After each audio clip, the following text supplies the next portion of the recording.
nanti teman-teman di absen pertemuan kedua aja.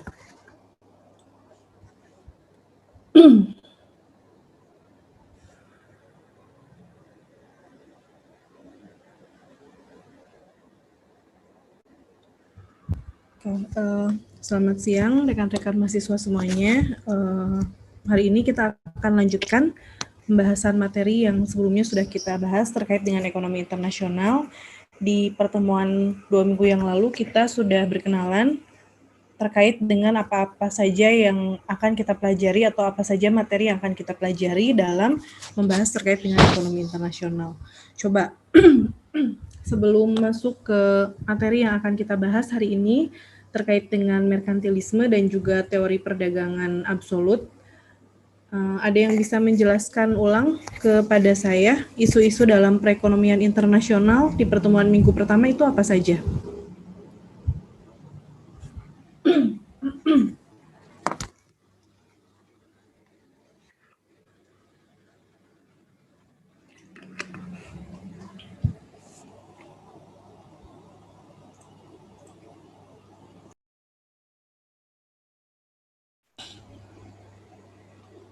Ada yang mau menjawab?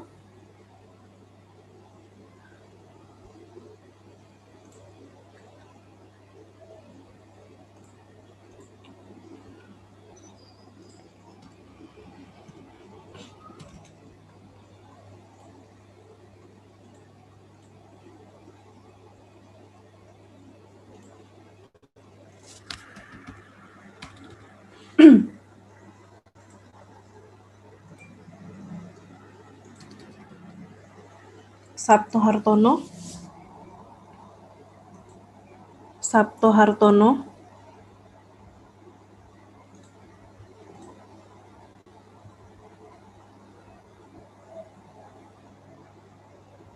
Ya Bu, hadir. Ya, Sabto Hartono di pertemuan minggu pertama di PPT-nya juga ada dijelaskan ada beberapa isu-isu dalam membahas perekonomian internasional. Coba disebutkan isu-isu dalam perekonomian internasional apa saja? Terkait dengan perdagangan internasional itu terkait dengan ekspor impor barang juga Bu. Terus? Ekspor barang dan jasa. Terus Bu, agak lupa. Proteksi ekspor dan impor. Terus ada kurs mata uang. Terus ada apalagi lupa aku. Yang lain ada yang mau membantu? Saya Bu. Pasar internasional ya Bu. Ya, oke. Coba lanjutkan Sinta. Pertanyaannya isu-isu dalam perekonomian internasional kan Bu? Iya. Yang pertama ada gain from trade atau suatu negara melakukan perdagangan internasional pada dasarnya dilandasi pada dua alasan. Satu, negara berdagang karena setiap negara berbeda satu sama lain. Kedua, negara-negara berdagang satu sama lain dengan tujuan mencapai skala ekonomis dalam produksi. Yang isu yang kedua ada the pattern of trade atau masing-masing negara akan menggunakan pola perdagangannya sendiri untuk menyesuaikan dengan sistem perdagangan internasional yang berlaku.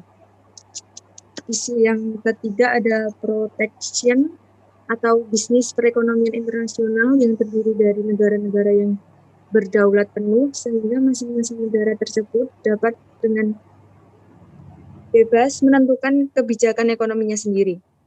Isu yang keempat ada balance of payment atau catatan atas seluruh transaksi ekonomi dari suatu negara dengan negara lain. Yang kelima ada isu exchange rate atau nilai tukar, sangat penting dalam pembangunan suatu negara, terlebih dalam hal peningkatan GN atau GDP suatu negara. Yang Isu yang keenam ada international policy coordination atau perbedaan-perbedaan dalam tujuan dan kepentingan dari setiap negara kerap kali mengarah kepada konflik antar negara. Isu yang ketujuh ada the international capital market atau pasar modal internasional merupakan suatu sistem perdagangan internasional dalam suatu ruang lingkup perekonomian dunia di mana secara langsung maupun tidak langsung melibatkan setiap negara di dunia ini untuk melakukan suatu koordinasi perdagangan internasional. Begitu, Bu. Oke. Ya, terima kasih ya. Siapa barusan namanya? Sinta Nuria Ratanari. Sinta ya, bentar.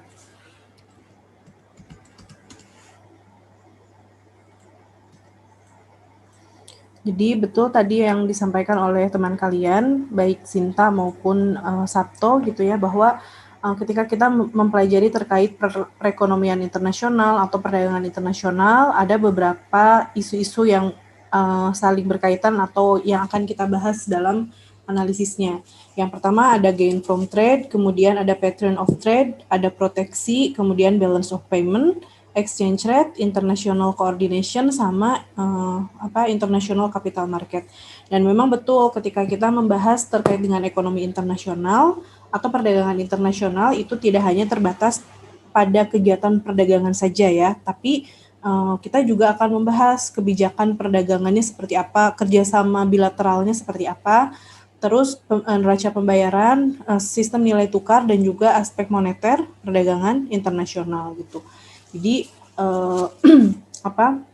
sekali lagi kita review di pertemuan minggu lalu kita berkenalan bahwa perdagangan internasional ini kan membahas hubungan ketergantungan antara negara-negara di dunia gitu ya, baik dari sisi perdagangan internasional maupun sisi keuangan atau kredit internasionalnya gitu.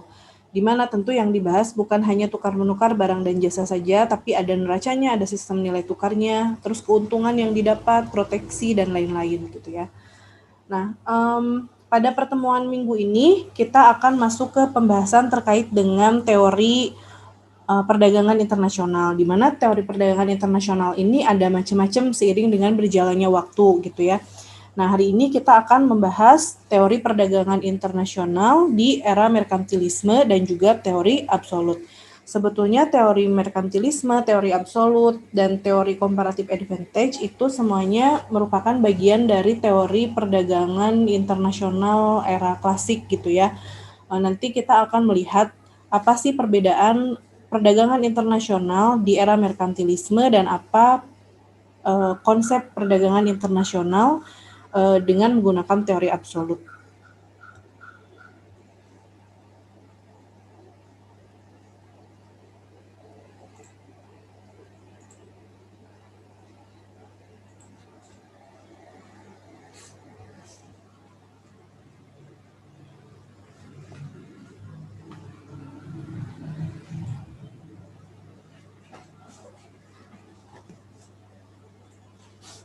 Sudah muncul?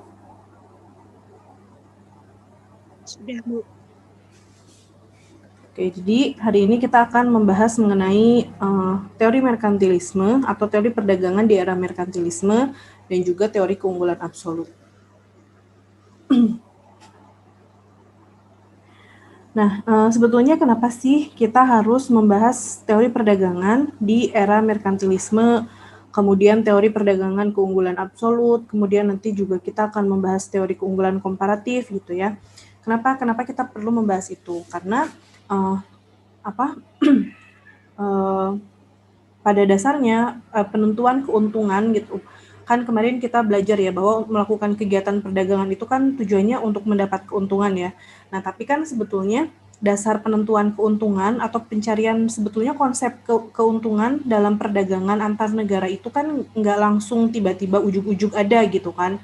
Tapi melalui proses perkembangan baik dari sisi definisinya, dari sisi teorinya, dan jelas prakteknya juga mengalami perkembangan dari waktu ke waktu tergantung kondisi perekonomian, kondisi politik pada saat itu gitu. Sehingga nantinya kita akan melihat bagaimana konsep keuntungan di masing-masing teori gitu ya. Kalau di merkantilisme bagaimana, kalau di teori keunggulan absolut gimana, kalau di keunggulan komparatif gimana.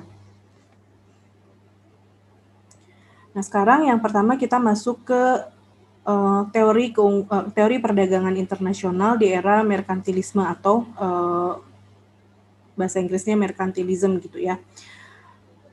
Nah, di sini disebutkan pada abad ke-16 Masehi, perdagangan internasional dilakukan untuk mencari keuntungan dan memperoleh kekayaan.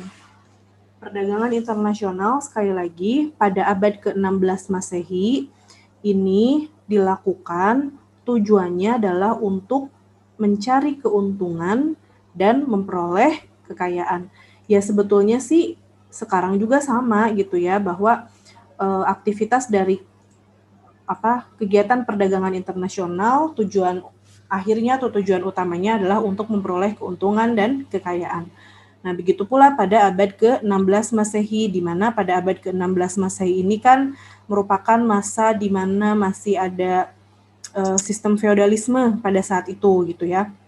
Nah, merkantilisme ini muncul atau teori terkait dengan merkantilisme ini muncul pada abad ke-16 Masehi, di mana sekali lagi pada abad ke-16 Masehi si perdagangan internasional ini tujuannya adalah untuk dapat keuntungan sama kekayaan. Nah, karena merkantilisme ini muncul pada sekitar abad ke-16 Masehi, berarti saat itu kan masih terjadi atau masih zaman penjajahan gitu ya. Artinya di sini sistem kolonialisme di negara-negara yang ada di dunia itu masih berlangsung. Nah, jadi pada abad ke-16 ini perdagangan internasional dilakukan tujuannya untuk memperoleh keuntungan dan kekayaan. Di mana tujuannya adalah kenapa sih suatu negara harus memperoleh keuntungan dan kekayaan? Jadi suatu negara harus memperoleh keuntungan dan kekayaan, tujuannya adalah supaya negara tersebut bisa memperbanyak aset dan modal yang oleh mereka pada saat itu dianggap sebagai syarat makmur atau kuatnya sebuah negara. Jadi sekali lagi saya risam ya, pada abad ke-16 Masehi ini perdagangan internasional tujuannya dilakukan untuk mencari keuntungan dan memperoleh kekayaan. Kenapa harus memperoleh keuntungan dan memperoleh kekayaan? Karena pada saat itu suatu negara yang memiliki keuntungan atau memperoleh kekayaan dianggap sebagai syarat makmur dan kuatnya suatu negara. Nah, terus kenapa kalau negara itu harus makmur? Memangnya kenapa? Nanti kita akan melihat bahwa kalau suatu negara ini mengalami kemakmuran, apa hubungannya dengan prinsip kolonialisme yang ada pada saat itu, gitu ya.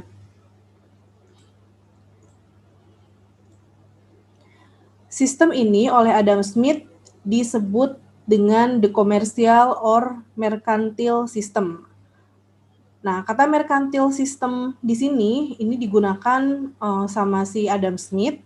Tujuannya adalah untuk ngegambarin sistem ekonomi yang berfokus pada tujuan kemakmuran, di mana mereka biasanya mendorong kegiatan ekspor dan membatasi kegiatan impor. Kan mercantile ini dari bahasa Inggris gitu ya, yang artinya adalah pedagang gitu ya. Jadi Adam Smith menggunakan nama the commercial or mercantile system adalah karena para ekonom atau para penganut prinsip merkantilisme ini, dia punya prinsip bahwa tujuan utama untuk mencapai keuntungan dan memperoleh kekayaan dari kegiatan perdagangan internasional adalah mereka berperan sebagai pihak yang memperdagangkan barang-barang hasil produksi mereka lebih tinggi dibanding mereka berposisi sebagai pihak yang membeli. Artinya mereka punya prinsip bahwa ekspornya itu harus dibuat lebih tinggi dan impornya itu harus dikurangin atau dibatasi gitu. Sebentar ya.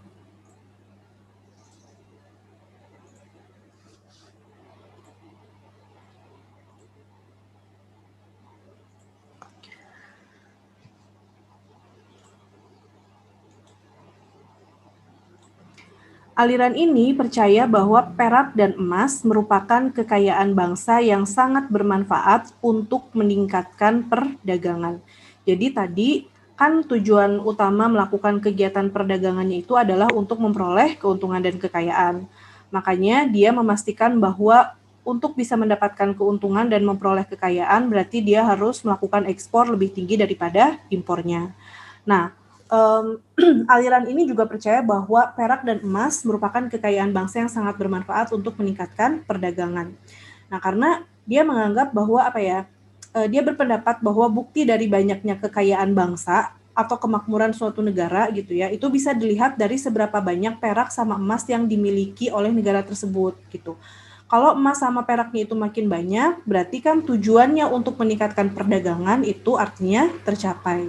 Sehingga karena kepercayaan ini gitu ya, pada era merkantilisme banyak banget kebijakan-kebijakan yang mereka mengimplementasikan di mana tujuan dari kegiatan perdagangannya adalah untuk memastikan bahwa kondisi neraca perdagangan mereka itu harus selalu surplus. Sehingga kalau neraca perdagangan mereka surplus gitu ya, harapannya mereka akan mendapat aliran masuk emas atau perak atau logam mulia ke negara mereka. Kenapa kok emas sama perak gitu? Karena memang pada saat teori ini pertama kali muncul gitu ya, itu kan abad ke-16. Abad ke-16 ini memang pada saat itu logam mulia itu masih digunakan sebagai alat pembayaran. Nah, makanya pada saat itu mereka punya pemahaman atau punya prinsip bahwa negara yang kaya, negara yang makmur, yang kuat gitu ya, adalah negara yang memiliki logam mulia yang banyak. Nah, untuk kasus di Indonesia sendiri, pada tahun 1602, VOC menjalankan aktivitas berdasarkan peraturan The Staten General, di mana salah satunya adalah mengekspor komoditas rempah-rempah yang dipercayai menciptakan aliran masuk emas dan perak. Nah, jadi memang praktek merkantilisme ini banyak mempengaruhi pemikiran perdagangan internasional pada saat itu gitu ya, di mana sekali lagi kebijakan pemerintah berbagai negara pada masa itu adalah memastikan bahwa kondisi ekspornya harus lebih besar daripada impor. Nah, tentunya kalau tujuan mereka adalah memastikan bahwa ekspornya lebih besar daripada impor, berarti di sini impornya ditekan, impornya dikurangi gitu ya. Impornya dipastikan tidak lebih tinggi daripada ekspor gitu. Nah, untuk memenuhi bahwa ekspornya ini harus tinggi, berarti kan tingkat produktivitasnya juga sangat tinggi, harus dibuat sangat tinggi. Nah, lalu bagaimana hubungan pemahaman merkantilisme dengan kebijakan ekonomi? Surplus perdagangan yang diakibatkan oleh ekspor yang lebih besar daripada impor akan meningkatkan emas dan logam mulia. Nah, tadi kan saya sebutkan ya bahwa para penganut merkantilisme ini kan punya keyakinan untuk bisa dapat logam mulia dalam jumlah yang banyak gitu kan. Di mana untuk bisa mendapatkan logam mulia, mereka memastikan bahwa nilai ekspornya harus lebih tinggi daripada impor. Sehingga kalau mereka punya logam mulia dalam jumlah yang banyak, maka negara tersebut bisa dikatakan menjadi negara yang kaya. Semakin banyak emas dan perak yang dimiliki, maka semakin dikatakan semakin kaya pula negara tersebut. Alasan munculnya merkantilisme adalah era feodalisme, di mana penetapan negara jajahan atau koloni di luar Eropa serta kepercayaan penggunaan sistem moneter dengan logam mulia.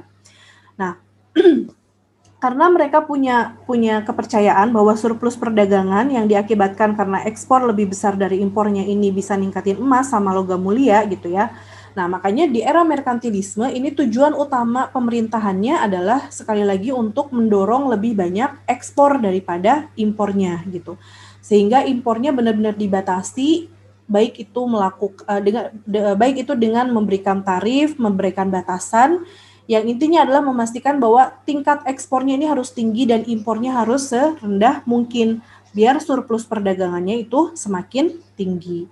Nah, tadi di awal saya sempat singgung juga bahwa era merkantilisme ini kan berada pada zaman feodalisme gitu ya, di mana pada saat itu kan negara-negara koloni atau negara-negara jajahan itu masih sangat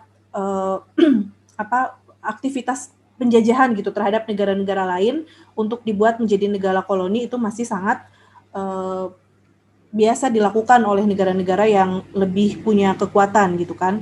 Nah, di sini di era merkantilisme ini penetapan negara jajahan atau koloni yang berada di luar Eropa gitu ya, serta kepercayaan untuk penggunaan sistem moneter, di mana ini mereka percaya terkait dengan logam mulia pada saat itu, mendorong mereka untuk punya keyakinan bahwa semakin banyak negara yang kamu jadikan koloni gitu ya, atau bisa dibilang semakin banyak negara yang kamu jajah, artinya semakin banyak pula cadangan-cadangan sumber daya yang bisa dikeruk dari negara-negara tersebut gitu.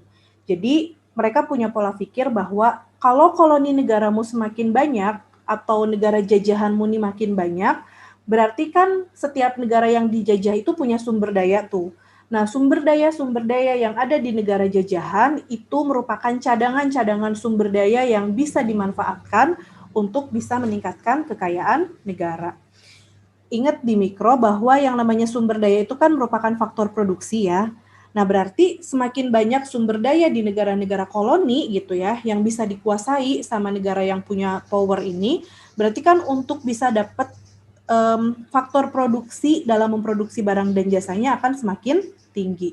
Kalau misalnya sumber dayanya banyak, kemampuan memproduksinya semakin tinggi, berarti kan semakin banyak barang dan jasa yang bisa dijual ke luar negeri, sehingga nilai dari ekspornya itu akan makin tinggi. Kalau ekspornya tinggi, impornya dibatasi, pasti dia akan dapat keuntungan dan surplus dari kegiatan perdagangan tersebut, gitu ya. Makanya di sini bisa kita lihat bahwa di era merkantilisme ini manufakturnya ini sangat berperan penting karena memang tujuan pemerintahnya adalah untuk meningkatkan industrinya biar industrinya itu berjalan pesat. Meskipun memang diimbangi juga dengan kondisi pertanian atau bahan-bahan pertanian gitu ya. Nah, tapi di sini kita lihat untuk impor di sini ada hambatan impor. Artinya untuk masuknya barang dari luar negeri ke dalam suatu negara itu dikasih hambatan. Sementara untuk yang ekspor ini dikasih dorongan gitu ya, mendorong ekspor dan koloni. Kenapa kok mendorong koloni? Karena kalau koloninya makin banyak, berarti kan sumber daya yang bisa dimanfaatkannya akan semakin banyak. Makanya dia akan segera mendapatkan surplus dari kegiatan perdagangan tersebut.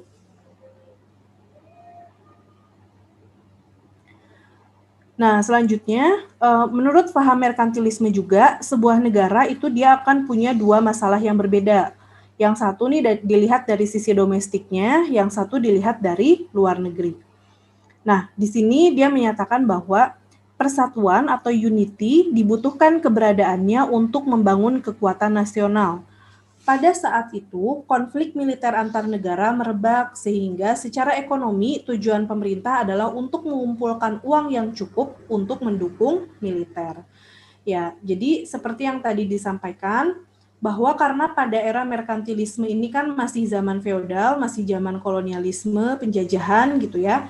Nah, di mana pada saat itu konflik antar negara itu masih merebak. Makanya di sini kalau kita tinjau dari sisi ekonominya, pola pikir pemerintah pada masa itu adalah gimana sih caranya ngedukung kekuatan militer supaya mereka mampu memastikan bahwa keamanan negara dari serangan negara lain itu terjamin gitu. Kemudian memastikan bahwa kekuasaan teritorial mereka, koloni mereka, negara jajahan mereka gitu ya, itu tidak direbut oleh negara lain. Jadi tujuannya adalah memastikan supaya dengan kuatnya sebuah negara, dengan kayanya sebuah negara, maka mereka bisa membiayai militer mereka supaya negara mereka itu tidak punya bargaining position gitu dibanding negara lain, sehingga mereka bisa tetap memperluas teritorial wilayah yang dimiliki dan juga menjaga teritorial wilayah yang mereka miliki dari serangan atau dari rebutan negara-negara lain. Sekali lagi, kenapa kok harus mempertahankan atau memperluas wilayah teritorial? Karena semakin luas wilayah teritorial, semakin banyak negara jajahan, semakin banyak negara koloni yang mereka miliki. Artinya, sumber daya alam yang bisa dikeruk dari negara-negara tersebut akan semakin banyak. Nah, kemudian permasalahan yang kedua di era merkantilisme ini adalah dari sisi luar negeri, di mana ada juga gitu ya permasalahan dari sisi luar negerinya, di mana di sini disebutkan bahwa Kebijakan ekonomi merkantilisme didukung oleh kelompok Bolionis yang berpendapat bahwa untuk mencapai kemakmuran suatu negara, maka harus mengekspor barang lebih banyak dibanding dengan melakukan impor. Jadi ya tadi juga sudah disinggung gitu kan, memang untuk bisa dapat neraca perdagangan yang menguntungkan, yang nilainya itu surplus gitu ya, maka ekspornya itu harus didorong dengan berbagai cara. Bisa caranya misal dengan menyuntikkan dana produksi ke barang-barang yang dia punya nilai jual tinggi gitu ya. Bisa juga memberikan bantuan subsidi untuk subsidi atau proteksi sumber daya alam gitu ya. Intinya yang barang-barang yang itu dia mendorong ekspor, yang itu memiliki daya saing yang tinggi untuk diekspor gitu ya, itu diberikan subsidi. Nah, di sisi lain, karena dia ekspornya harus positif, harus surplus, di sisi lain dia berusaha sekeras mungkin untuk membatasi impornya. Biar daya saing produksi dalam negerinya tuh bagus gitu loh, karena nggak kalah kan, bukan nggak kalah, nggak ada saingan dari negara lain gitu. Makanya buat para penganut merkantilisme ini, mereka melakukan pembatasan juga gitu, baik misalnya dengan pengenaan tarif yang tinggi untuk barang-barang dari luar negeri, bahkan bisa juga sampai melarang impor. Nah, kalau misalnya tarif dari luar negeri barang dari luar negeri dikasih tarif, berarti kan harganya bakal jadi mahal tuh. Kalau harganya bakal jadi mahal, berarti kan bakal lebih laku produk-produk dalam negeri gitu, sehingga industri di dalam negerinya itu akan lebih tumbuh. Nah, ini adalah aspek-aspek pokok merkantilisme. Yang pertama adalah mengusahakan surplus ekspor dan emas agar mendapatkan kekayaan dan meningkatkan perekonomian. Memberlakukan tarif barang impor yang tinggi, jelas tujuannya adalah untuk membatasi impor ya, sehingga ekspornya itu bisa surplus gitu. Kemudian industri menggalakkan industri domestik yang berbasis sektor, maksudnya yang dia punya daya saing dan punya kemampuan untuk diekspor ke luar negeri gitu ya. Kemudian peningkatan jumlah penduduk untuk meningkatkan output dan menjaga upah tetap rendah. Kan jumlah penduduk ini bagian dari faktor produksi. Berarti kalau jumlah penduduk atau faktor produksinya meningkat, berarti outputnya juga akan meningkat. Tapi karena penawaran dari jumlah penduduk ini banyak, berarti upahnya itu akan tetap rendah gitu nilainya, karena kan penawarannya tinggi. Bukan penawarannya tinggi, ketersediaan faktor produksinya banyak gitu ya, sehingga upahnya itu cenderung relatif tidak naik terlalu tinggi gitu. Nah, kemudian memasarkan, mengekspor barang industri dan mendapatkan bahan dasar industri yang murah. Nah, ini salah satu bahan dasar industri yang murah bisa juga dari negara-negara jajahan yang diambil tuh sumber dayanya. Kemudian memastikan armada perang kuat menuju perdagangan monopoli dan menjaga koloni dari negara lain, biar aktivitas perdagangan atau kegiatan ekonominya ini dikuasai oleh negara tersebut. Merkantilisme melihat bahwa sistem ekonomi ini didukung oleh 3 hal, yaitu yang pertama ada manufaktur, yang kedua kekuatan domestik, dan yang ketiga kolonial. Sebetulnya ini saling berkaitan ya. Kalau manufakturnya bagus, berarti kan hasil produksinya bagus. Hasil produksi bagus, berarti akan mendapatkan surplus, di mana surplus ini artinya negara tersebut kaya gitu kan. Berarti dia punya kekuatan domestik nih gitu. Dan manufaktur yang bagus, industri yang tumbuh bagus pesat, ini juga kan menunjukkan bahwa aktivitas produksi yang ada di domestiknya itu juga bagus. Nah, kalau manufakturnya bagus, aktivitas domestiknya juga bagus, berarti kan itu menunjukkan bahwa negara tersebut bisa memperluas wilayah koloninya karena mereka punya kekayaan yang lebih tinggi dibandingkan dengan negara lain. Nah, lalu apa yang menyebabkan terjadinya kemunduran merkantilisme gitu ya?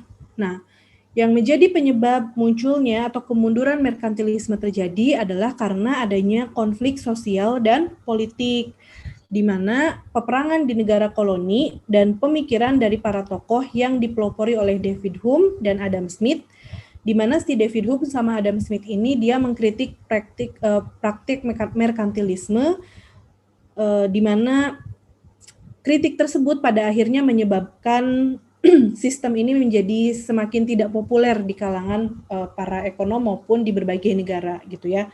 Jadi kondisi ini pada akhirnya membawa pada pemikiran baru terhadap konsep perdagangan internasional sendiri gitu. Karena adanya kritik dari para ekonom, kemudian adanya konflik sosial dan politik, peperangan di negara koloni juga, akhirnya ini mendorong praktek merkantilisme ini semakin nggak populer. Nah, karena semakin tidak populer, maka muncul konsep perdagangan internasional yang baru.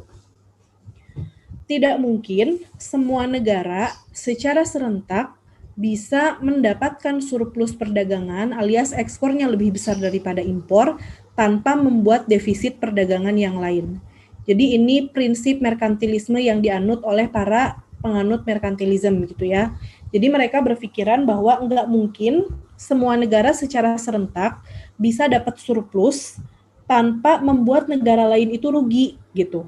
Artinya kalau kamu mau surplus, kamu harus membuat negara lain itu rugi.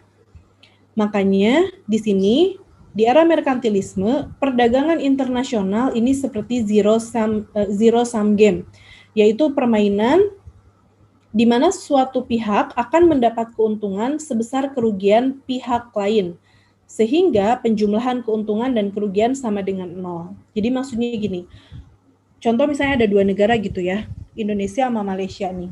Kalau menurut paham merkantilisme gitu ya, kalau kamu mau surplus, kalau Indonesia mau surplus, ya Indonesia harus membuat Malaysia rugi.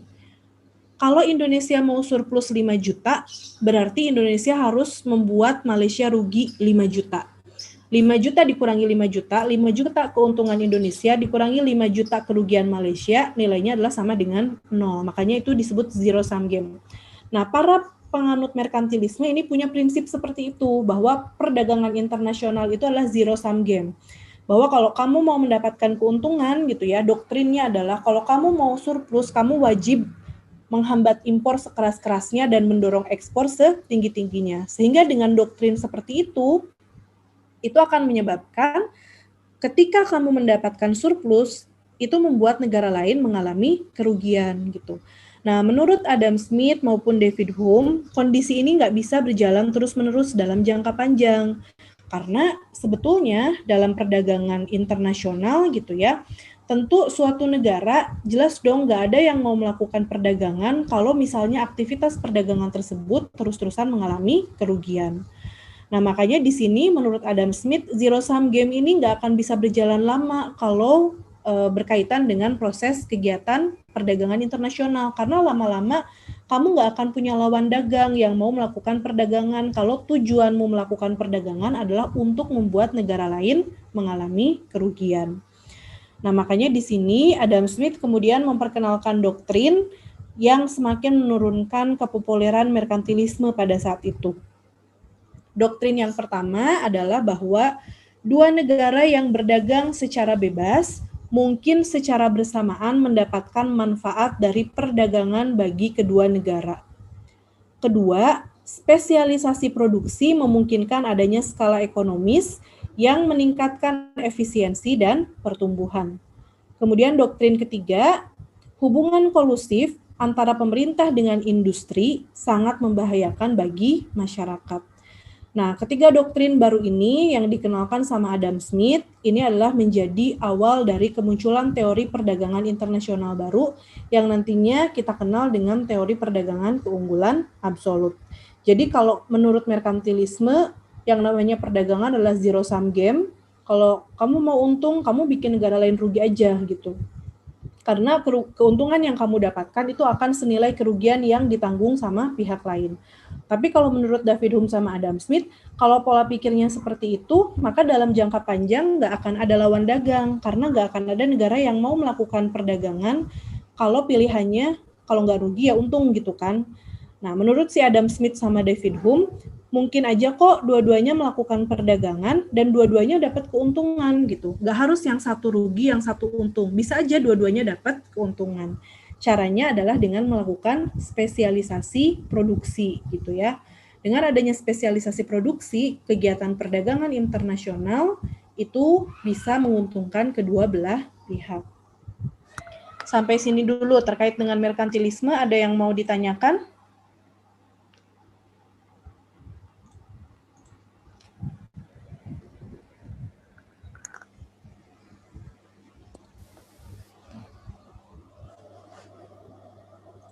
Belum ada? Belum ada mungkin, Bu. Oke, kalau belum ada, saya lanjutkan ya penjelasannya. Sekarang kita masuk ke teori keunggulan absolut. Nah, di teori keunggulan absolut, ini sekali lagi adalah merupakan lanjutan dari teori merkantilisme yang dikritik oleh Adam Smith, yang kemudian Adam Smith memperkenalkan 3 doktrin baru, di mana 3 doktrin inilah yang menjadi pondasi atau landasan munculnya teori perdagangan keunggulan absolut. Background dari munculnya teori keunggulan absolut ini adalah bahwa merkantilisme memiliki kelemahan pada zero sum game dalam perdagangan. Jadi pola pikir zero sum game yang kemudian banyak dikritik oleh para ekonom itu merupakan kelemahan dari merkantilisme ini. Adam Smith mengkritik konsep ini dan menyatakan bahwa dua negara dengan sukarela akan berdagang jika kedua negara tersebut mendapatkan manfaat dari perdagangan atau simbiosis mutualisme. Ya, kalau kita tarik gitu ya ke kehidupan kita sehari-hari gitu ya, seperti halnya dalam interaksi kita sebagai manusia aja gitu kan. Kita sebagai manusia melakukan interaksi antar individu gitu ya, pasti kalau saling menguntungkan, pasti kita seneng kan, pasti kita nyaman kalau interaksi kita dengan orang lain itu saling menguntungkan. Tentu maksud menguntungkan di sini bukan hanya sekedar dari sisi materialnya gitu kan, tapi kalau kita misalnya bergaul sama orang dan kita merasa nyaman, kita merasa diuntungkan dengan kehadiran orang tersebut, pasti kita berkenan atau mau melakukan interaksi tersebut. Tapi kalau misalnya pergaulan kita dengan orang lain atau hubungan interaksi kita dengan orang lain memberikan dampak buruk kepada kita, pasti kita juga nggak mau kan gitu. Nah, begitu pula pemahaman seperti ini, pola pikir seperti ini yang sama si Adam Smith ini ditarik ke dalam teori keunggulan absolut ini. Jadi si Adam Smith ini dia berpendapat bahwa yang namanya berdagang gitu ya, itu ya harus saling menguntungkan kedua belah pihak yang berdagang gitu. Nggak bisa salah satunya bertujuan atau terobsesi untuk membuat negara lain rugi, sementara dia memastikan bahwa negaranya mengalami surplus. Kalau misalnya tujuannya adalah untuk membuat orang lain rugi untuk mendapatkan surplus gitu kan, berarti itu tidak simbiosis mutualisme, berarti itu parasitisme gitu ya, artinya membuat orang lain itu mengalami kerugian untuk kepentingan atau untuk surplus yang kita dapatkan. Nah, pertanyaannya sekarang adalah bagaimana sebetulnya perdagangan yang saling menguntungkan itu bisa terjadi gitu kan. Tadi kan Adam Smith bilang bisa kok dua negara yang melakukan perdagangan dua-duanya dapat untung. Nah, pertanyaannya caranya gimana gitu kan supaya dua negara tersebut bisa saling menguntungkan. Nah, teori keunggulan absolut, kita masuk ke teorinya, menyatakan bahwa proteksi dan monopoli yang berlebihan tidak hanya mengorbankan efisiensi dan efektivitas, tetapi juga mengakibatkan harga barang menjadi lebih mahal dan mengganggu kesejahteraan masyarakat. Di pembahasan terkait dengan paham merkantilisme tadi, saya akan sedikit menyinggung bahwa karena mereka ini bertujuan untuk memastikan mereka surplus dalam kegiatan perdagangan yang mereka lakukan gitu ya, maka mereka kan biasanya melakukan proteksi terhadap masuknya barang-barang dari luar negeri gitu ya, dan juga memonopoli aktivitas perdagangan ekspor gitu kan.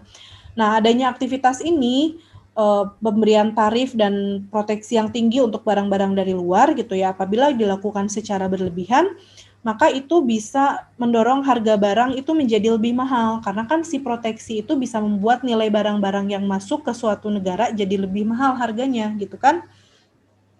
Nah, di sini Adam Smith percaya bahwa semua negara akan mendapat keuntungan dari perdagangan bebas dan menerapkan laissez-faire atau peran pemerintah yang minimal. Menurut Smith, dalam perdagangan bebas, setiap negara akan melakukan spesialisasi dalam produksi komoditas yang memiliki keunggulan absolut atau dikenal dengan istilah absolute advantage. Jadi, kalau tadi si merkantilisme itu percaya bahwa sebuah negara akan mendapatkan keuntungan di atas kerugian orang lain gitu ya. Kalau Adam Smith ini pemikirannya adalah kalau menurut Adam Smith dalam melakukan perdagangan gitu ya, setiap negara itu bisa kok dapat keuntungan gitu. dengan syarat mereka harus melakukan spesialisasi dalam produksi komoditas, di mana spesialisasi dalam produksi komoditas inilah yang disebut dengan keunggulan absolut atau absolute advantage. Nah, untuk memahami konsep Smith mengenai teori keunggulan absolut dalam perdagangan internasional, maka digunakan beberapa asumsi. Asumsi yang pertama adalah hanya terdapat 2 negara yang terlibat dalam perdagangan nasional. Ya, emang sih meskipun kita tarik kalau dalam kenyataannya ya nggak mungkin dong cuma ada 2 negara aja gitu ya. Tapi diasumsikan, karena kan nggak semua variabel-variabel dalam kehidupan nyata itu relevan dan signifikan untuk dimasukkan ke dalam teori gitu ya. Makanya di sini diasumsikan untuk mempermudah pemahaman, diasumsikan bahwa terdapat 2 negara yang terlibat dalam perdagangan internasional. Masing-masing negara menghasilkan 2 barang yang sama atau sejenis. Kemudian berlaku Leber Theory of Value atau nilai suatu barang tergantung hanya atas jumlah tenaga kerja yang dibutuhkan dalam membuat suatu barang. Jadi ini tuh kayak teori dalam ekonomi gitu ya, yang menggambarkan bahwa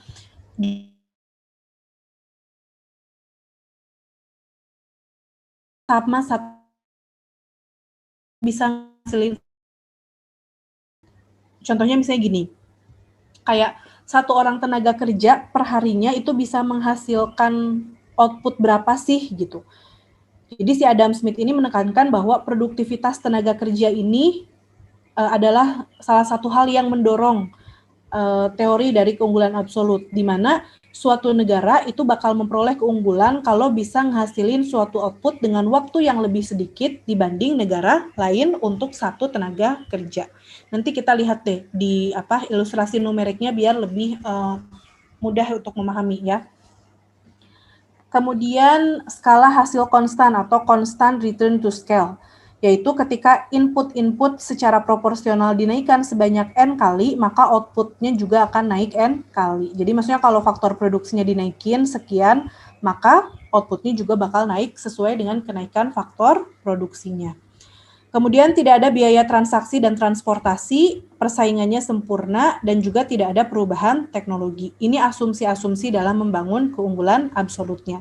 Apakah asumsi-asumsi ini sesuai dengan kondisi real atau dunia nyata? Ya jelas enggak gitu kan.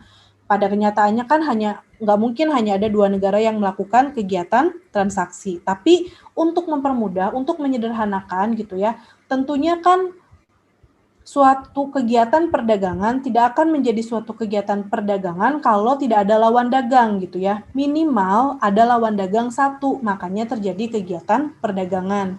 Makanya di sini diasumsikan hanya terdapat 2 negara nih yang melakukan perdagangan.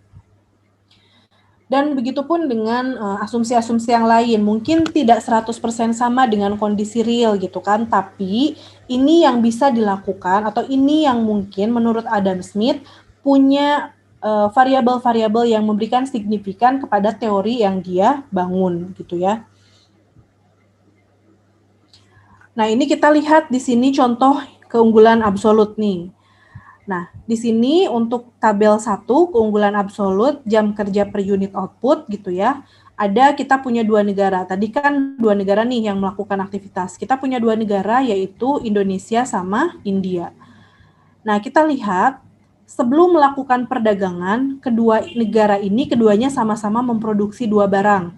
Ingat di asumsi model yang tadi, kalau diasumsikan kedua negara memproduksi 2 macam barang yang sama kan?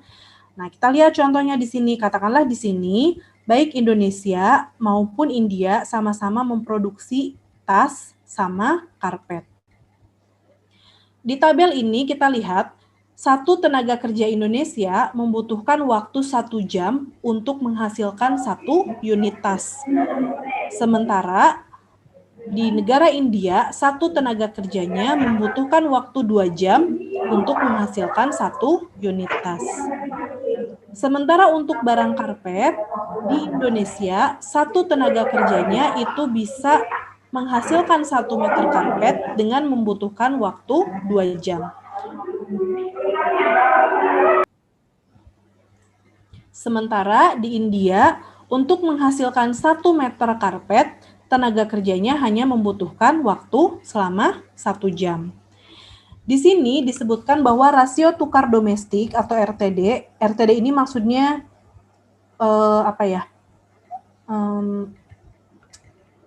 suatu barang bisa ditukar sama barang lain gitu ya, atau nilai pertukaran kalau misalnya barangnya itu cuma dipertukarkan di domestik aja, jadi nggak dijual keluar gitu, antar produsen di dalam negeri gitu ya. Nah, di sini dinyatakan bahwa RTD-nya Indonesia adalah 1 meter karpet bisa ditukar dengan 2 buah tas. Sementara India di sini 1 meter karpet bisa ditukar dengan 0,5 buah tas gitu ya. Nah, artinya dari tabel ini kita bisa melihat atau kita bisa menyimpulkan bahwa Indonesia ini dia mampu menghasilkan tas dalam 1 jam per unit tas, dan karpetnya itu dalam untuk 1 meter dia membutuhkan waktu 2 jam. Di lain pihak, India ini cuman mampu memproduksi 1 tas tapi membutuhkan waktu selama 2 jam. Sementara untuk 1 meter karpet dia membutuhkan waktu selama 1 jam. Nah, berarti kan dari sini kita bisa melihat, dari informasi ini kita bisa menganalisis bahwa Indonesia dia punya keunggulan absolut untuk memproduksi tas. Sementara India dia punya keunggulan absolut untuk memproduksi karpet.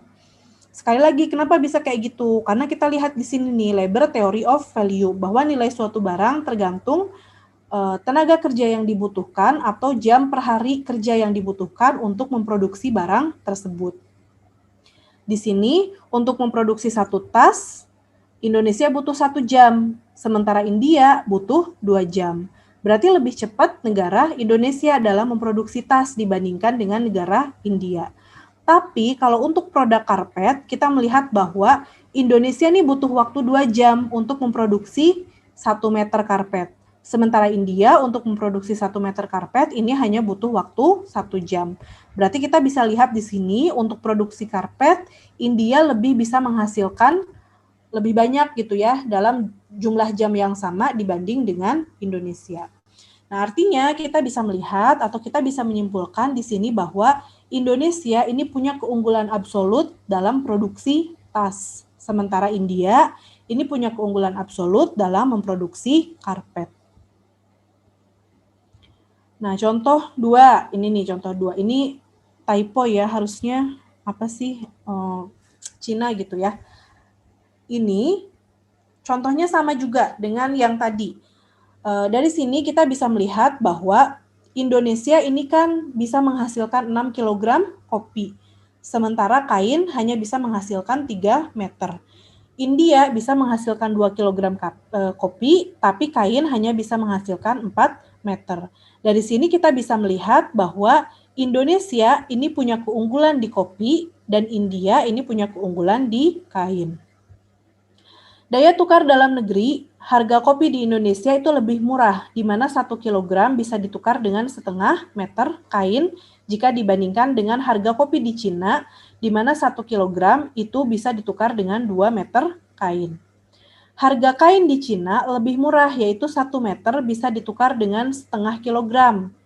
Jika dibandingkan dengan harga kopi di Cina, di mana 1 meter bisa dikalikan dengan 2 kilogram. Nah, maka di sini kita bisa melihat bahwa keunggulan absolut masing-masing negara adalah bahwa Indonesia dia mempunyai keunggulan absolut dalam produksi kopi, sehingga akan melakukan spesialisasi produksi dan ekspor kopi ke Cina. Sebaliknya, Cina mempunyai keunggulan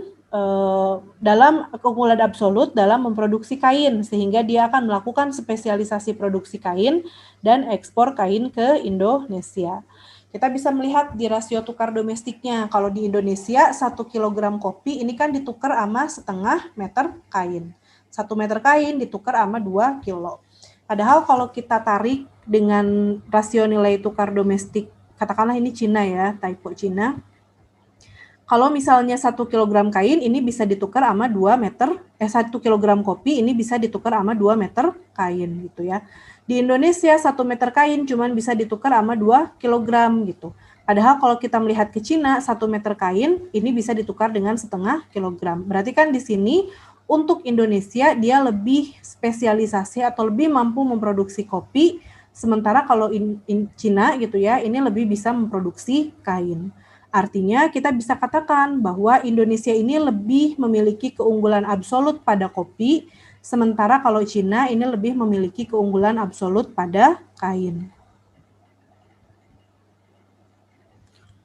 Nah, lalu kemudian kalau seperti ini, gain from trade atau keunggulannya akan didapat dari mana? Nah, untuk Indonesia, spesialisasi produksi kopi dan ekspor 1 kg kopi negara Indonesia ke Cina akan menghasilkan keuntungan perdagangan. Indonesia akan memperoleh 2 meter kain dibandingkan jika hanya dijual di dalam negeri, yaitu sebesar 0,5 meter kain. Dengan demikian, keuntungan perdagangan yang diperoleh Indonesia adalah sebesar 1,5 meter kain. Ini dapat 1,5 meter dari mana? Jadi kan kalau kita lihat nih, kalau misalnya Indonesia punya 1 kilogram kopi gitu ya, dipertukarkan dengan Cina, berarti kan dia dapat 2 meter kain nih. Berarti kan kalau Indonesia menukarkan kopi yang dimilikinya dengan Cina, dia lebih untung dong, karena kalau ditukar sama Cina dia dapat 2 meter kain, sementara kalau ditukar di dalam negeri dia dapat 0,5 meter kain. Nah, kalau Cina gimana? Kalau Cina di sini 1 meter kain, kalau cuma dipertukarkan di dalam negeri Cina aja, dia cuma bisa dapat 0,5 kilogram kopi. Tapi kalau ditukerin sama Indonesia nih, dia punya 1 meter kain, berarti dia bisa dapat 2 kilogram kopi. Nah, berarti di sini keuntungan perdagangannya untuk Indonesia adalah sebesar 2. 2 ini adalah 2 meter kalau misalnya 2 meter kain. Kalau misalnya dia melakukan perdagangan sama Cina gitu kan, dikurangi 0,5 meter kain kalau misalnya dia melakukan perdagangannya hanya di dalam negeri saja. Berarti selisihnya adalah sebesar 1,5. Artinya dengan melakukan kegiatan perdagangan internasional, Indonesia ini bakal untung 1,5 meter. Kemudian untuk Cina, spesialisasi produksi kain dan ekspor 1 meter kain negara Cina ke Indonesia akan menghasilkan keuntungan perdagangan. Cina akan memperoleh 2 kg kopi dibandingkan jika hanya dijual di dalam negeri, yaitu hanya sebesar 0,5 kg kopi. Dengan demikian, keuntungan perdagangan yang diperoleh Cina adalah 0,5 kg kopi, yaitu 2 kg kalau melakukan kegiatan perdagangan internasional, dikurangi 0,5 kg kalau misalnya dia hanya diperjualkan di dalam negeri saja. Berarti surplusnya adalah 1,5. Nah, dari sini kan bisa kita melihat bahwa kalau misalnya kedua negara tersebut melakukan spesialisasi gitu ya, artinya kedua negara tersebut bisa sama-sama mendapatkan keuntungan dari kegiatan perdagangannya. Jadi nggak perlu Indonesia rugi untuk bisa membuat negara Cina menjadi surplus, dan nggak perlu juga membuat negara Cina menjadi defisit gitu, bukan defisit, mengalami kerugian untuk bisa membuat negara Indonesia menjadi surplus. Nah, mohon ini tidak disalahpahami dengan konsep bahwa ada yang namanya surplus dan defisit dalam kegiatan perdagangan gitu ya. Kalau yang namanya surplus dan defisit dalam kegiatan perdagangan itu adalah total kegiatan perdagangan, baik itu ekspor dan impor dari berbagai negara gitu ya. Dari berbagai negara kemudian dijumlahkan, nanti akan terlihat apakah kita lebih banyak mengekspor atau lebih banyak mengimpor. Kalau yang namanya surplus sama kerugian di sini, ini adalah perdagangan antar kedua negaranya aja gitu ya. Yang dijelaskan oleh Adam Smith di sini adalah perdagangan antar kedua negaranya saja. Jadi baik untuk negara Indonesia, untuk negara Cina itu bisa sama-sama mendapatkan keuntungan kalau misalnya masing-masing dari mereka mau berspesialisasi. Tinggal yang menjadi PR adalah bagaimana caranya supaya setiap negara itu bisa menganalisis spesialisasinya sendiri gitu ya, menganalisis keunggulan absolut yang dimilikinya itu adalah apa saja gitu ya. Tentunya dengan menurut Adam Smith tentunya dengan melihat dari ininya labor theory of value-nya gitu ya. Karena si Adam Smith ini beranggapan bahwa labor theory of value ini menunjukkan efisiensi dalam pengelolaan produksinya. Jadi faktor produksinya kan berhasil memproduksi lebih banyak dibandingkan dengan negara lain. Berarti ini kan lebih efisien. Sama Adam Smith dianggap lebih efisien gitu. Nah, secara umum, konteks perdagangan internasional adalah ketika sebuah negara ini berbicara tentang teori keunggulan absolut ya. Secara umum dalam konteks perdagangan internasional, ketika sebuah negara, misal negara A, satu tenaga kerjanya mampu memproduksi lebih banyak produk, misal produk X, dibanding dengan satu tenaga kerja di negara lain, misal negara B gitu ya, maka artinya negara tersebut memiliki keunggulan absolut pada produk X.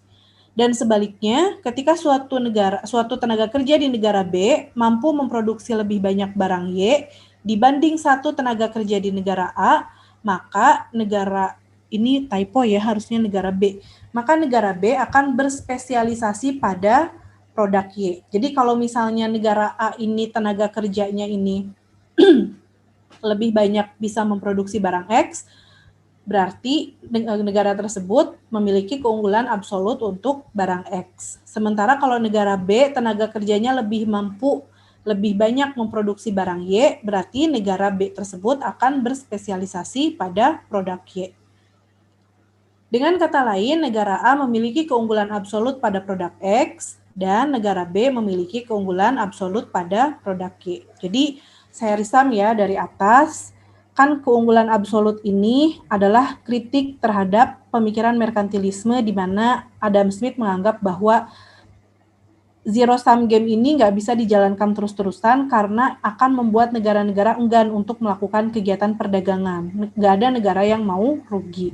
Makanya di sini Adam Smith punya pola pikir bahwa bisa kok melakukan kegiatan perdagangan di mana kegiatan perdagangan tersebut sama-sama menguntungkan kedua belah pihak.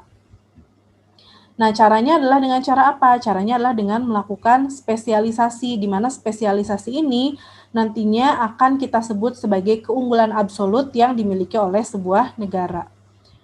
Contohnya, ini adalah asumsi-asumsinya bahwa hanya terdapat dua negara, kemudian masing-masing memproduksi barang yang sejenis, gitu ya. Kemudian di sini berlaku Weber Theory of Value, di mana ini penting banget, karena artinya si Adam Smith ini punya pola pikir bahwa kalau suatu negara tenaga kerjanya bisa menghasilkan suatu produk dengan waktu yang lebih sedikit dan produk yang lebih banyak, artinya negara tersebut berspesialisasi pada produk tersebut. Atau kita bisa katakan bahwa negara tersebut memiliki keunggulan absolut pada produk tersebut. Kemudian ini skala hasilnya dianggap konstan, berarti kalau inputnya dinaikkan sekian kali, maka outputnya juga akan naik sekian kali. Kemudian dianggap atau diasumsikan tidak ada biaya transaksi dan transportasi. Ya jelas kalau zaman sekarang nggak mungkin ya, nggak ada biaya transaksi sama transportasi.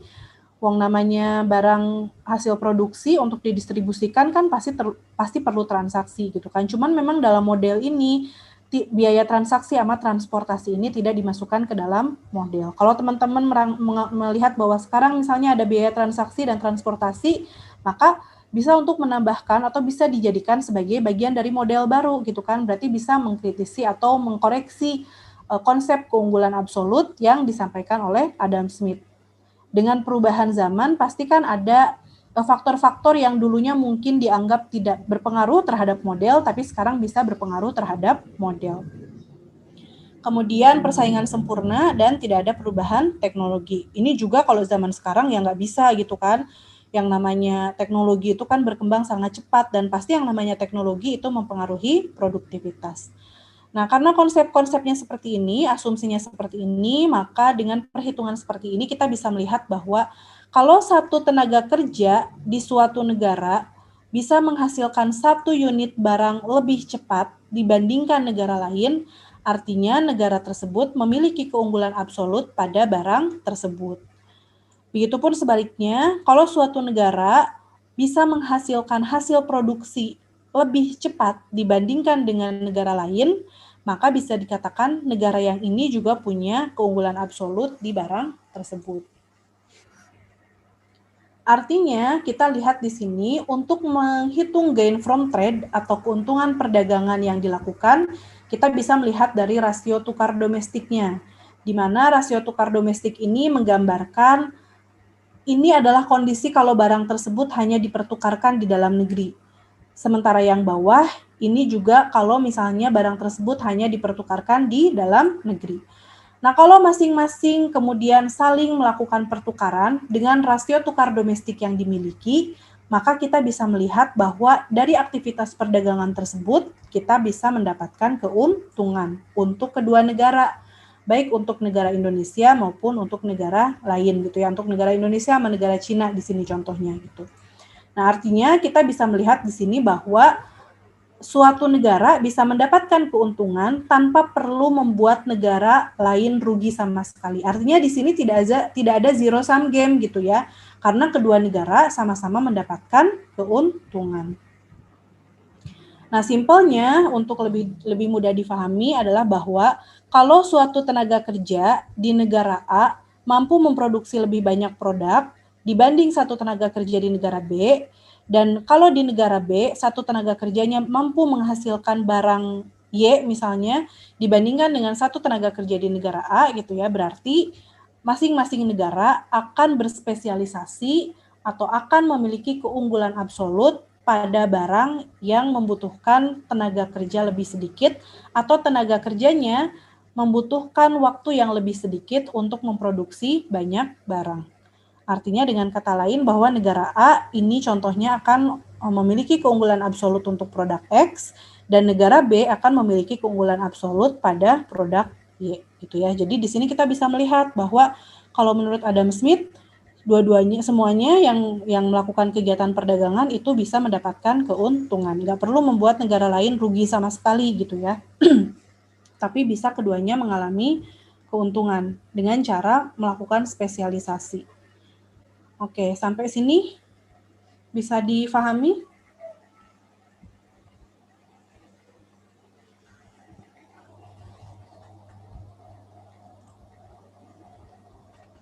Ada yang mau ditanyakan? Saya, Bu. Ya. Saya mau tanya, Bu. Saya ingin tanya 2 pertanyaan, Bu. Yang satu, gimana ketika kasusnya itu hanya satu negara yang memiliki keunggulan absolut ya, absolute advantage. Nah, lalu yang kedua itu gimana ketika kasusnya dua negara yang ingin bertukar tapi masing-masing berbeda spesialisasinya. Jadi kalau kasus yang tadi dijelaskan kan dua barangnya itu sama di mana masing-masing berspesialisasi di barang yang satu dan yang lainnya berspesialisasi di barang yang lainnya kan gitu, Bu. Tapi ketika barangnya itu berbeda gimana, Bu? Misalnya Indonesia unggul di kopi, tapi dia butuhnya bukan kain gitu. Nah, itu apa artinya tidak bisa dilakukan pertukaran gitu? Ya. Jadi kalau misalnya, nah ini yang nanti akan kita bahas juga di teori keunggulan comparative advantage gitu ya. Di sini si Adam Smith itu kan memang punya prinsip bahwa suatu keunggulan ini boleh dicatat ya sama teman-teman. Jadi Adam Smith ini menyatakan bahwa suatu kegiatan perdagangan internasional ini bisa terjadi kalau setiap negara memiliki keunggulan absolut. Makanya di sini contohnya Indonesia punya keunggulan absolut di tas, dan India punya keunggulan absolut di karpet. Nah, tapi sebenarnya Adam Smith nggak kepikiran, mungkin belum kepikiran pada saat itu. Gimana kalau misalnya antara Indonesia sama India gitu ya, ini salah satu dari negara ini dia nggak punya keunggulan absolut sama sekali gitu. Artinya, maksudnya gini, Indonesia misalnya, ini contohnya gini aja ya, Indonesia misalnya untuk produksi kopi gitu ya, dia menghasilkan 6 kg kopi, untuk produksi kain dia menghasilkan 4 kg misalnya. Terus India misalnya kopinya cuma bisa menghasilkan 2 kg misalnya, terus kainnya cuma bisa menghasilkan 3 meter. Berarti kan kalau misalnya salah satu negara ini selalu kalah gitu ya hasil produktivitasnya, berarti kan negara ini nggak punya keunggulan absolut nih kalau menurut Adam Smith. Karena kalau menurut Adam Smith, salah satu dari mereka ini harus punya keunggulan absolut. Mana nih kalau Indonesia lebih jago memproduksi mana, kalau Indonesia lebih jago memproduksi mana. Tapi kan sebetulnya negara nggak seperti itu. Gimana kalau misalnya antara Indonesia sama India nih nggak kalah mulu nih produktivitasnya. Kopinya dia cuma menghasilkan 2 kilo, kain pula dia cuma menghasilkan 3 meter. Ya udah kalah lah sama Indonesia gitu kan. Nah, kalau misalnya India sama Indonesia ini salah satunya tidak memiliki keunggulan absolut, inilah yang nanti sama David Ricardo dijadikan landasan munculnya teori keunggulan komparatif advantage atau teori keunggulan komparatif. Jadi nanti ketika kita membahas terkait dengan keunggulan komparatif gitu ya, kita akan melihat ternyata meskipun salah satu negara ini nggak punya keunggulan absolut, tetap bisa dapat keuntungan. Caranya gimana? Caranya nanti ada asumsi baru yang kemudian diperkenalkan sama David Ricardo. Salah satunya adalah dengan melihat bagaimana opportunity cost yang dimiliki oleh setiap negara dalam memproduksi barang tersebut. Sehingga nanti setiap negara, even dia nggak punya absolute advantage atau keunggulan absolut, dia akan tetap memilih memproduksi atau berspesialisasi pada produk yang memiliki opportunity cost lebih rendah dibanding memproduksi barang yang opportunity cost-nya lebih tinggi. Nanti kita akan bahas ya di teori terkait keunggulan komparatif atau comparative advantage. Itu adalah kasus di mana kalau antara kedua negara nih, salah satunya kasihan kali gitu ya, dia nggak punya keunggulan absolut, hasil produksinya nih rendah terus dibanding sama negara lain. Padahal kalau menurut si Adam Smith gitu ya, di sini kan salah satunya harus punya keunggulan. Tapi kalau yang salah satu nih nggak punya keunggulan, gimana dong gitu kan? Nah itulah yang kemudian sama David Ricardo dijadikan landasan untuk memperkenalkan konsep yang namanya keunggulan komparatif. Nah tapi untuk pertemuan hari ini kita membahas dulu nih, teman-teman harus paham dulu keunggulan absolut gitu ya. Karena kalau teman-teman nggak paham keunggulan absolut, nanti boro-boro memahami keunggulan komparatif gitu ya, karena dasar dari keunggulan komparatif itu teman-teman harus paham dulu bahwa setiap negara ini harus punya jagoan dulu masing-masing nih dalam memproduksi suatu barang. Jadi harus tahu dulu bahwa keunggulan komparatif gitu ya, yang nanti akan kita pelajari, itu nggak akan muncul kalau misalnya nggak ada permasalahan dari kemungkinan salah satu negara nggak punya keunggulan absolut. Jadi harus dipahami dulu, perbedaannya adalah di sini Adam Smith menekankan bahwa setiap negara harus wajib punya keunggulan absolut. Tapi dia nggak ngejelasin terus kayak mana kalau salah satu negara nggak punya keunggulan absolut. Nah itu nanti akan dibahas di teori keunggulan komparatif yang itu diperkenalkan oleh David Ricardo. Itu yang pertama. Kemudian pertanyaan yang kedua, gimana kalau salah satu negara gitu ya, India sama Indonesia itu tidak memiliki insentif atau tidak memiliki kebutuhan yang sama. Indonesia misalnya butuhnya kain yang diproduksi sama India, tapi India nggak butuh kopi gitu kan, yang diproduksi sama Indonesia. Nah, kondisi ketika suatu negara itu memiliki insentif atau ketertarikan yang berbeda terkait dengan barang dan jasa yang diproduksi oleh masing-masing negara, ini juga termasuk yang tidak masuk ke dalam penjelasan terkait dengan teori absolut. Karena apa? Karena kita tarik nih, balik lagi ke asumsinya, bahwa dalam teori keunggulan absolut, ini disebutkan bahwa masing-masing negara menghasilkan dua barang yang sama atau sejenis. Artinya, kalau misalnya kedua negara tersebut tidak menghasilkan dua barang yang sama dan sejenis, maka Adam Smith menganggap bahwa teori keunggulan absolut ini tidak bisa diberlakukan. Artinya, kalau teori keunggulan absolut ini tidak bisa diberlakukan terhadap kedua negara yang tidak menghasilkan dua barang yang sejenis, keunggulan absolut ini menjadi outlier. Artinya, kalau ini diterapkan, tidak akan memberikan keuntungan kepada kedua belah pihak yang melakukan kegiatan perdagangan. Karena apa? Karena barang yang dimintanya beda gitu kan. Sementara keunggulan absolut ini hanya berlaku jika masing-masing negara menghasilkan dua barang yang sama atau sejenis. Berarti kalau masing-masing negara tidak menghasilkan dua barang yang sama atau sejenis dan tidak memiliki insentif untuk mempertukarkan dua barang tersebut, maka keuntungan dari keunggulan absolut ini tidak bisa diterapkan atau tidak bisa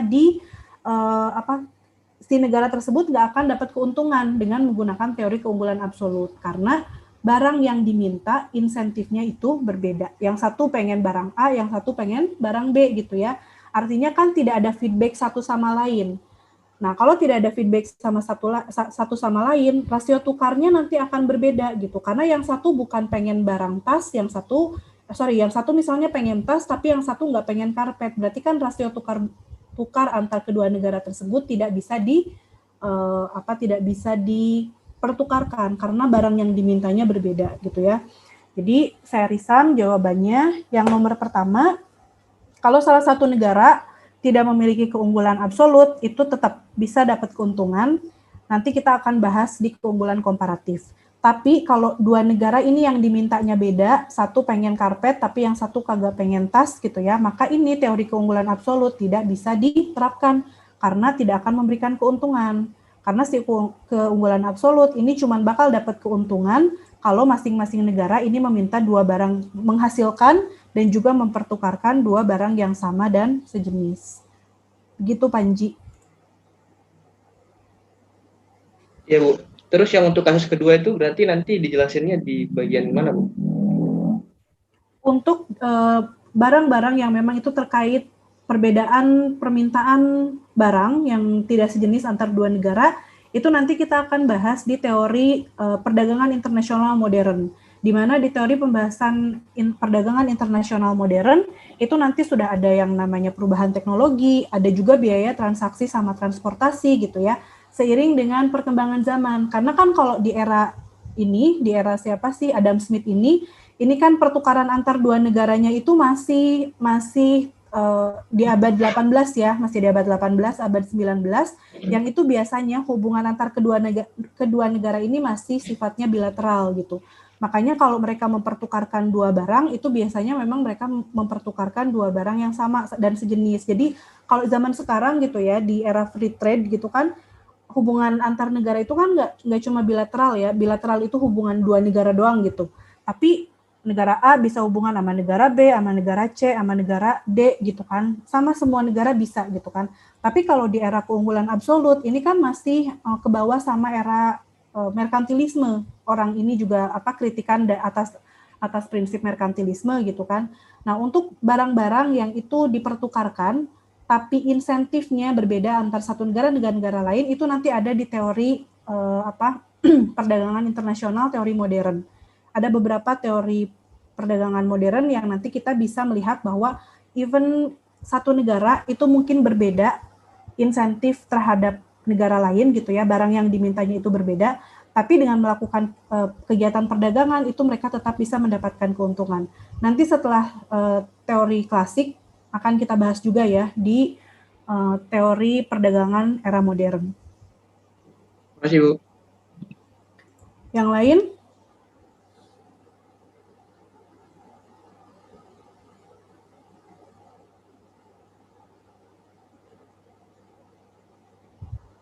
Yang lain ada yang mau bertanya?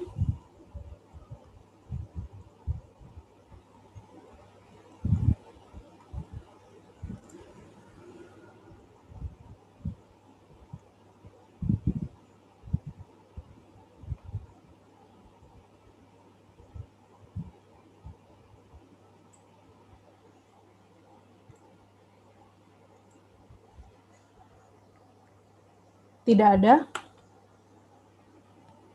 Kalau tidak ada, pertemuan hari ini cukup sekian. Saya agak lupa ya, apa saya sudah sampaikan di kelas ini atau tidak. Jadi, karena sepertinya kelas ini bukan kelas yang saya ampu di semester kemarin gitu ya. Jadi, saya sampaikan di sini bahwa absensi yang saya gunakan itu adalah absensi yang saya panggil selama teman-teman mengikuti perkuliahan di kelas. Itu yang pertama. Artinya, meskipun nanti misalnya di portal nilai absen teman-teman adalah 100%, tapi kalau di recording dan di recording saya, ataupun ketika saya panggil di dalam kelas teman-teman tidak ada atau tidak hadir dalam catatan absensi saya, maka saya tetap menggunakan absen yang saya panggil selama di kelas gitu. Jadi setiap pertemuan ini partisipannya akan saya cek jumlahnya, kemudian nanti akan saya lihat di setiap recording yang saya lakukan, nama-namanya gitu ya, termasuk siapa yang keluar, siapa yang masuk, terus keluar, terus nggak masuk lagi gitu ya. Jadi meskipun nanti di portal nilai absensi teman-teman 100 gitu ya, kalau misalnya di rekaman atau di recordingnya tidak ada nama teman-teman, dan ketika saya panggil juga tidak ada jawaban atau tidak menyahut gitu ya, maka saya tetap menganggap teman-teman tidak hadir di kelas saya. Dan yang saya gunakan untuk penilaian adalah absensi yang saya gunakan selama di kelas. Itu yang pertama. Kemudian yang kedua, silahkan dimanfaatkan keaktifannya, karena sekali lagi keaktifannya ini punya nilai yang cukup tinggi terhadap komposisi nilai. Jadi jangan nanti di akhir teman-teman dapat nilai C, dapat nilai D, dapat nilai B minus misalnya, terus nanti mempertanyakan, Bu, kok saya enggak dapat nilai padahal saya bisa ujiannya, UTS-nya, UAS-nya. Saya lihat ternyata keaktifannya 0, padahal keaktifannya 25%. Ya jelas mau nilai UTS sama UAS-nya 100 pun, nilai dari hasil akhirnya nggak akan bagus gitu ya. Jadi silahkan dimaksimalkan keaktifannya selama di kelas. Kalau mau kuliah, silahkan dipelajari lagi apa yang sudah kita pelajari di pertemuan sebelumnya, biar kalau tiba-tiba saya bertanya gitu ya, teman-teman bisa menjawab, atau setidaknya ya nyerempet-nyerempet lah jawabannya, kalaupun nggak sempurna gitu ya. Sampai sini ada yang mau ditanyakan?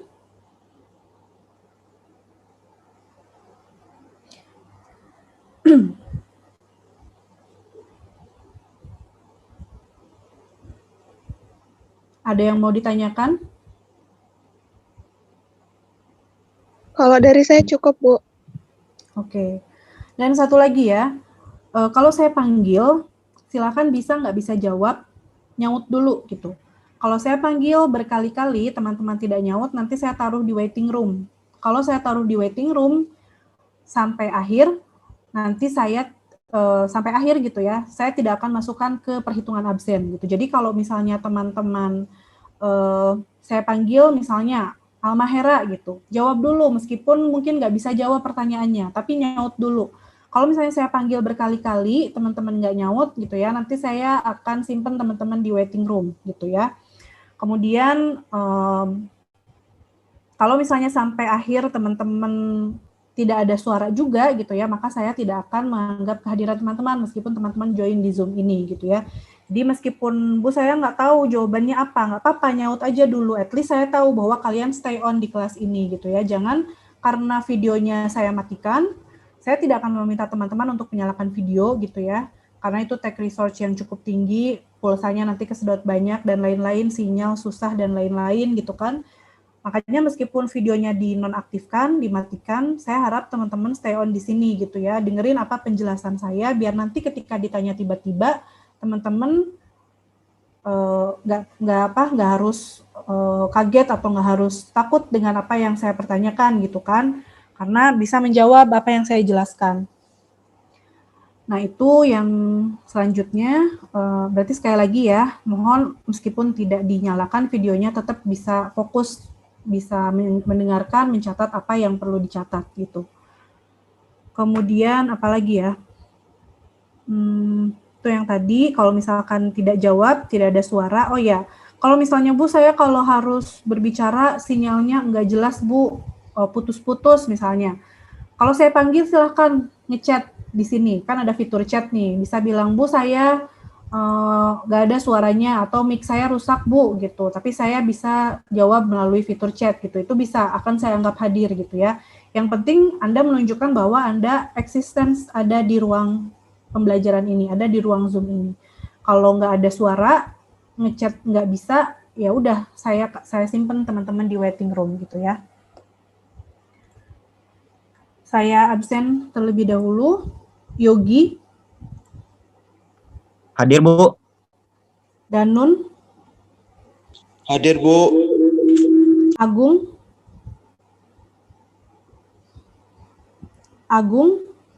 Agung Hairusman. Ini kemarin 2 minggu yang lalu juga tidak hadir, saya tandai ya. Tolong untuk Yogi sama Danun, kalau mengenal Agung disampaikan ke Agung, di saya catatannya sudah 2 kali tidak hadir, berarti tinggal sisa 2 kali lagi. Kalau sudah sisa 2 kali lagi, berarti nanti nggak bisa ikut UTS, nilainya langsung otomatis kan sayang ya. Udah angkatan atas, masa nilainya mau lagi gitu kan. Putra Irawan. Putra Irawan. Ini Putra Irawan, saya tandai juga karena sudah 2 kali tidak hadir. Sabto Hartono. Sabto Hartono. Panji Ali. Ada, Bu. Saya ada. Vira Wahyuni. Mutia Rahma. Hadir, Bu. Dani. Hadir, Bu. Herdi. Hadir, Bu. Afriani.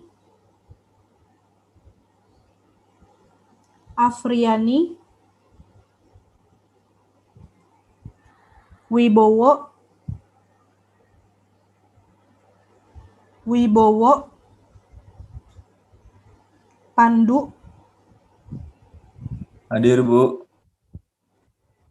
Muhammad Deni. Muhammad Deni Akbar. Ini sudah tidak hadir 2 kali juga. Kemudian Leva. Leva Arja. Teti Nuryati. Hadir, Bu. Reni. Hadir, Bu. Warfakni. Hadir, Bu. Adelia. Hadir, Bu. Mayang. Hadir, Bu. Dava. Dava. Nanda. Nanda Putri. Miftah. Hadir, Bu. Wahid. Hadir, Bu. Arina. Arina. Sinta. Hadir, Bu. Muhammad Dafa. Hadir, Bu. Fitriana. Hadir, Bu. Muhammad Arsi. Hadir, Bu. Hadijah. Hadijah. Ini sudah 2 kali juga. Desi. Hadir, Bu. Vinita. Hadir, Bu. Anissa. Ada, Bu. Aulia. Hadir, Bu. Rocky. Hadir, Bu. Indra. Hadir, Bu. Siva. Hadir, Bu. Vinda. Hadir, Bu. Erika. Hadir, Bu. Gandis. Hadir, Bu. Almahera. Hadir, Bu. Dian.